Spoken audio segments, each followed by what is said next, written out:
Iraq நாட்டில் குழந்தைகள் திருமண சட்டம் நிறைவேற்றப்பட்டிருக்கிறது. புதிய சட்டத்தின்படி இனி 9 வயது சிறுமிகளுக்கும் திருமணம் செய்து வைக்க முடியும். ஈராக்கில் கடந்த 1959 ஆண்டு முதல் சிறுவர் திருமணம் என்பது சட்டப்பூர்வமாக இருந்து வருகிறது. அந்த வகையில் தற்போது செய்யப்பட்ட சிறு மாற்றம் நேற்று ஆரம்பிக்கப்பட்டிருக்கிறது. அந்த நாட்டு நாடாளுமன்றத்தில் இதற்கான சட்டம் நேற்று நிறைவேற்றப்பட்டிருக்கிறது. இந்த சட்டத்தின்படி இனி ஜியா முஸ்லிம் இஸ்லாமியர்கள் 9 வயது முதல் சிறுமிகளுக்கு திருமணம் செய்து வைக்க முடியும். அதேவேளை சன்னி இஸ்லாமிய பிரிவினர் 15 வயது சிறுமிகளுக்கு திருமணம் செய்து வைக்க முடியும் என தெரிவிக்கப்பட்டிருக்கிறது. இந்த சட்டம் நாடாளுமன்றத்தில் நிறைவேற்றப்பட்ட நிலையில் சபாநாயகர் மஹ்மூத் அல் மஸ்ஹதானி அது தொடர்பாக தமது பாராட்டுகளை தெரிவித்திருக்கிறார். நீதியை மேம்படுத்துவதற்கும் மக்களின் அன்றாட வாழ்க்கையை ஒழுங்கமைப்பதற்கும் மேற்கொள்ளப்பட்ட முக்கியமான படியே இது என அவர் குறிப்பிட்டிருக்கிறார். கடந்த 2023 ஆண்டு மாத்திரம் ஈராக்கில் சுமார் 28% சிறுமிகள் திருமணத்தை நோக்கி தள்ளப்பட்டிருப்பதாக ஐக்கிய நாடுகள் ஏற்கனவே குற்றம் சுமத்திருந்தது.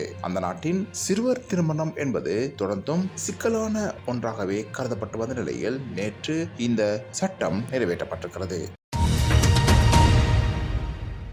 தமிழ்நாட்டுக்கு சொந்தமான கச்சித்தீவை இலங்கைக்கு முன்னாள் பிரதமர் இந்திரா காந்தி தாரை வார்த்து கொடுத்தமை ராஜதந்திரம் என்ற கருத்தை பாரதிய ஜனதா கட்சியின் தமிழக மாநில தலைவர் அண்ணாமலை கண்டித்திருக்கிறார். காங்கிரஸ் குழுவின் தலைவர் செல்வ பெருந்தகை அண்மையில் இது ராஜதந்திர நடவடிக்கை என்று தெரிவித்திருந்தார். கச்சித்தீவை கொடுத்து அதற்காக கனிய வளம் மிக்க வாட்ச் தீவை இந்திரா காந்தி பெற்றமை ராஜதந்திரம் என பெருந்தகை குறிப்பிட்டிருந்தார். எனினும் இதற்கு பதிலளித்துள்ள அண்ணாமலை கடந்த 30 ஆண்டுகளில் இலங்கை அரசு அரசாங்கத்தினால் பல்லாயிரக்கணக்கான இந்திய கடற்றொழிலர்கள் கைது செய்யப்பட்டுள்ளார்கள். அதுதான் ராஜதந்திரமா? பல நூற்றுக்கணக்கான இந்திய கடற்றொழிலர்கள் நடுக்கடலில் சுட்டுக் கொல்லப்பட்டனரே, அது ராஜதந்திரமா என கேள்வி எழுப்பியிருக்கிறார். பெரும்பாலான கடற்றொழிலர்கள் தமது வாழ்வாதாரத்தை இழந்துள்ளார்கள். இது ராஜதந்திரமா என அண்ணாமலை கேள்வி எழுப்பியிருக்கிறார். இது தமிழக கடற்றொழிலருக்கு செய்த துரோகம் என்றும் அவர் குறிப்பிட்டிருக்கிறார். இதுவரை காலமும் இது ராஜதந்திர நடவடிக்கை என திராவிட முன்னேற்ற கழகமோ அல்லது காங்கிரஸோ கூறியிருக்கவில்லை. எனவே புதிதாக உருவாக்கப்பட்ட